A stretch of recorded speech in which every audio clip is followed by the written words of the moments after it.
dear friends and honorable guests, I'm honored to be here and wish to thank my friends, the Honorable Ambassador of Japan in Israel, and Mrs.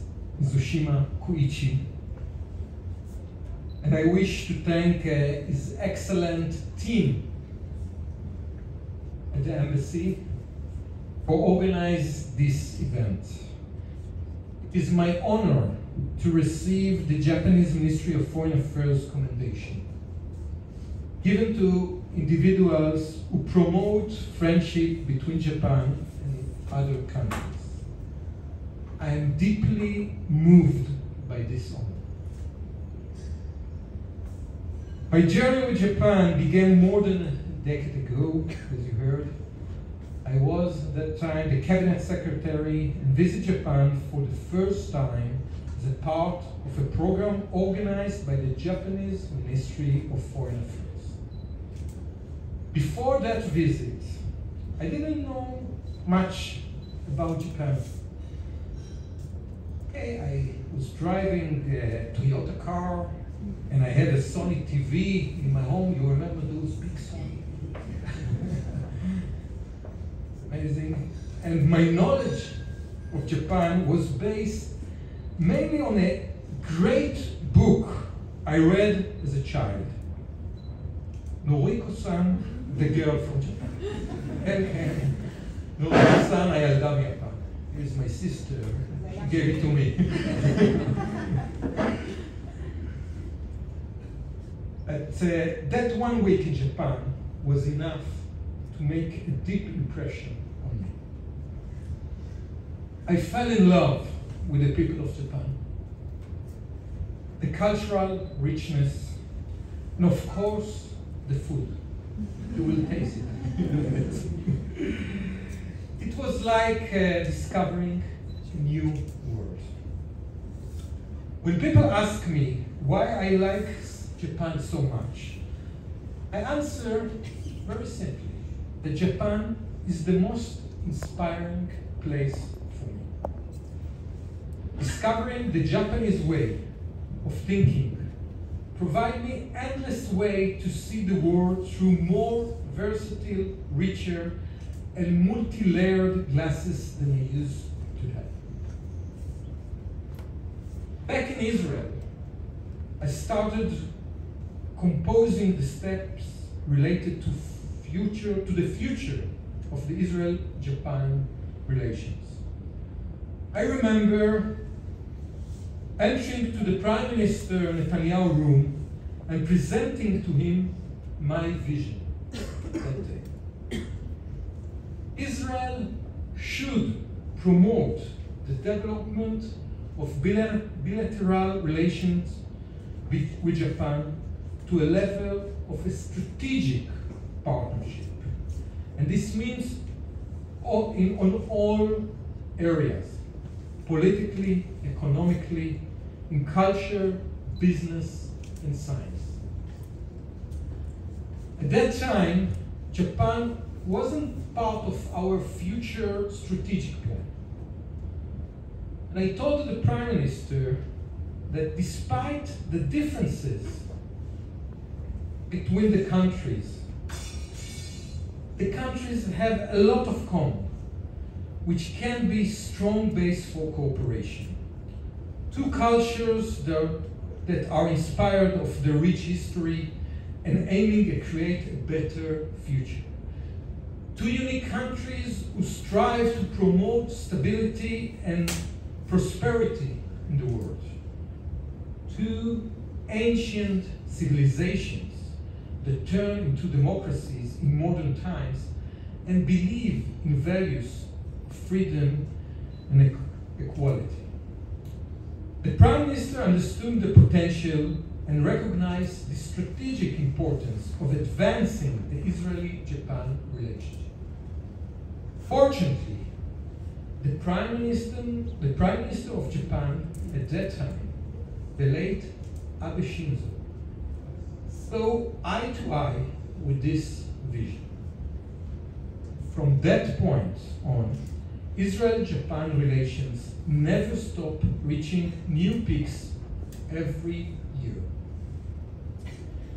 The good relations in the recent years are an excellent starting point for establishing our strategic friendship.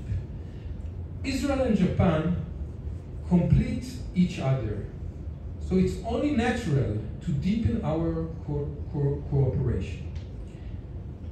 In the last 25 years, Israel became a leading force in developing innovative technological solutions to global challenges. Together with the brilliant R&D minds and elite tech industry in Japan, we can turn dirty rocks into diamonds. Our strategic partnerships goes beyond economy. We should strengthen our ties in all areas and enhance the friendship between our people. 70 years ago, the sun shined on Israel and Japan relations. The current generation should increase the light. Dear honorable friends, as a humble contribution to spreading this light, I would like to hand each one of you a copy of a book that, in my opinion, colorfully describes the beauty and uniqueness of Japanese culture. The book, Japan, the Beautiful and Myself, introduces to the readers a speech by Kawabata Yasunori. Kawabata, the first Japanese writer to receive a Nobel Prize in 1968. The speech was given by him during the Nobel Award ceremony. The book was translated to Hebrew just 2 years ago and was named Ani Ben Japan Hayafa. It was translated by Eitan Walker. Kawabata tried to present important notions on the roots of Japanese culture. By using words, he aimed to enable non-Japanese a glimpse to a rich culture of Japan, to explain them the essence of Japan.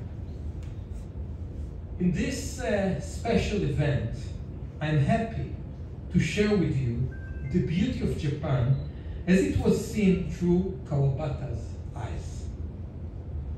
Kawabata gave his speech in Japanese. 2 years prior, it was Israeli writer Shai Agnon who received the Nobel Prize and gave his speech in Hebrew. Remember the speech, you can find it in, I think, 50 shekels note, the previous version. I read both speeches and I found many similarities between them, Kawabata and Agnon. Both stood before the Nobel Prize Committee, not as writers, but rather as living witnesses who tell the stories of ancient and proud civilizations. Both emphasize the deep cultural roots as the basis of the modern being. Both remind us where we come from so we could better navigate our future. For us, Israelis, it's important to read Kawabata's words to better understand Japan. Before we storm ahead, and I'm sure you all know that from the next March, there will be a direct flight to Japan, Ben Gurion Narita.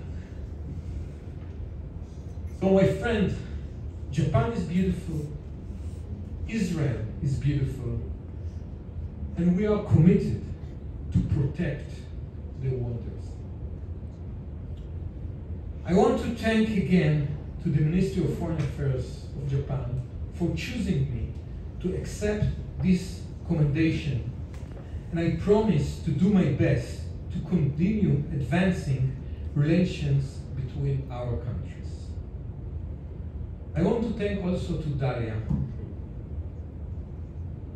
How we will say in Hebrew, צועדת איתי לאורך כל הדרך, והדרך היפה הזאת, והמענה הזאת. Thank you, Dalia.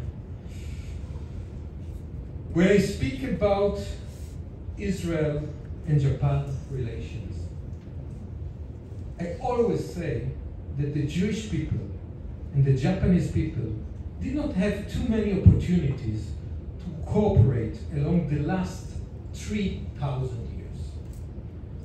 The geographical distance and the cultural difference were main reasons for it.